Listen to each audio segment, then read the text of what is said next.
Hi అండి, welcome to spicy గుమగుమలు. ఎలా ఉన్నారు అందరూ? నేనైతే చాలా బాగున్నానండి. మీరందరూ బాగుండాలని కోరుకుంటాను.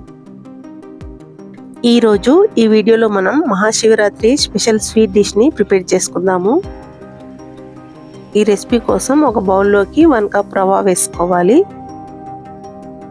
మనం ఏ కప్తో అయితే రవ్వ తీసుకున్నామో సేమ్ అదే క్వాంటిటీలో పాలు కూడా పోసుకోవాలి. రవ్వలోకి పాలను వేసుకున్నాక ఒకసారి బాగా మిక్స్ చేసుకొని మూత పెట్టి 10 నిమిషాల పాటు పక్కన పెట్టేయాలండి. 10 నిమిషాల పాటు ఈ విధంగా రవ్వని పాలల్లో నానబెట్టుకుంటే బాగా పొంగుతుందండి. రవ్వ చాలా సాఫ్ట్గా అయిపోతుంది. 10 నిమిషాల తర్వాత మూత తీసి పాలు రవ్వ మిశ్రమాన్ని బాగా మిక్స్ చేసుకోవాలండి. ఒకసారి స్టవ్ ఆన్ చేసుకుని కడాయిలోకి 4 టేబుల్ స్పూన్ల వరకు ఘీని యాడ్ చేసుకుందాము. ఈ రెసిపీలోకి ఖచ్చితంగా ఘీ వేసుకొని చేసుకుంటేనే టేస్ట్ చాలా బాగుంటుందండి. నెయ్యి వేడెక్కిపోయింది. ఇప్పుడు ఇందులోకి 10 నిమిషాల పాటు పాలలో నానబెట్టిన రవ్వ మిశ్రమాన్ని వేసుకోవాలి. మంటని లో టు మీడియం ఫ్లేమ్లో అడ్జస్ట్ చేసుకొని రవ్వ మిశ్రమాన్ని తిప్పుకుంటూనే ఫ్రై చేసుకోవాలండి. లేదంటే కింద మాడిపోయి ఉండలుగా అవుతుంది. 2-3 నిమిషాల పాటు రవ్వని బాగా ఫ్రై చేసుకున్నాక మరో 2-3 టేబుల్ స్పూన్ల వరకు ఘీని యాడ్ చేసుకోవాలండి. మరో 2-3 టేబుల్ స్పూన్లు ఘీ యాడ్ చేసుకున్నాం కదండి. ఇప్పుడు మరో 2-3 నిమిషాల పాటు బాగా ఫ్రై చేసుకోవాలండి రవ్వని. ఈ టైంలో రవ్వ కాస్త కలర్ చేంజ్ అయిపోయి పూసగా అవుతుంది.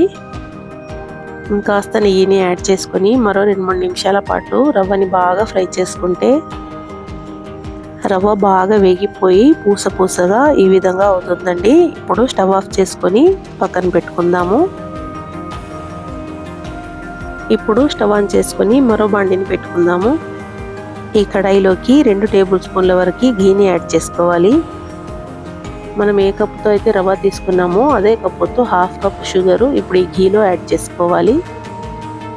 నెయ్యి లోపల షుగర్ని యాడ్ చేసుకున్నాం కదండి. ఇప్పుడు ఈ షుగర్ మొత్తం మెల్ట్ అవ్వడానికి మంటని లో టు మీడియం ఫ్లేమ్లో అడ్జస్ట్ చేసుకొని షుగర్ మొత్తం మెల్ట్ అయ్యేంత వరకు కలుపుతూనే ఉండాలండి. షుగర్ క్యారమెల్ అయ్యాక ఇప్పుడు ఇందులోకి పాలను యాడ్ చేసుకోవాలి. 1 కప్పు రవ్వకి 2 కప్పుల వరకు కాచి చల్లార్చిన పాలను వేసుకోవాలి. పాలని యాడ్ చేసుకున్నాక ఫ్రై చేసి పక్కన పెట్టుకున్న రవ్వ మిశ్రమాన్ని వెంటనే వేసుకోవాలండి. మంటని లో ఫ్లేమ్లోకి మార్చుకొని 2-3 నిమిషాల పాటు కలుపుకుంటూనే రవ్వని బాగా సాఫ్ట్ అయ్యేంత వరకు ఉడికించుకోవాలండి. గుర్తుంచుకోండి, ఈ టైంలో ఖచ్చితంగా మంటని లో ఫ్లేమ్లోనే పెట్టుకొని రవ్వను ఉడికించుకోవాలండి. లేదంటే మాడిపోతుంది రవ్వ మొత్తము. ఏ కప్పుతో అయితే రవ్వ తీసుకున్నామో అదే కప్పుతో షుగర్ కూడా తీసుకోవాలి. 1/2 కప్పు షుగర్ని క్యారమెల్ చేసుకున్నాం కదండి. రవ్వ సాఫ్ట్ అయిపోయాక ఇప్పుడు ఇందులోకి మిగిలిన 1/2 కప్ షుగర్ని కూడా యాడ్ చేసుకుందాము. షుగర్ని యాడ్ చేసుకున్నాక మరో 2 నిమిషాల పాటు రవ్వని బాగా ఉడికించుకుంటే చాలా సాఫ్ట్గా ఉండి నోట్లో వేసుకోగానే కరిగిపోయే స్పెషల్ రవ్వ స్వీట్ రెసిపీ రెడీ అయిపోతుందండి. ఈ వీడియో కనుక మీకు నచ్చినట్లయితే వీడియోని తప్పకుండా లైక్ చేసి ఫ్రెండ్స్ అండ్ ఫ్యామిలీకి షేర్ చేయండి. అలాగే స్పైసీ గుమగుమలు ఛానల్ని సబ్స్క్రైబ్ చేసుకోవడం కూడా మర్చిపోవద్దు. Thanks for watching. బాయ్ అండి అందరికీ. మరో వీడియోతో మళ్ళీ కలుద్దాం.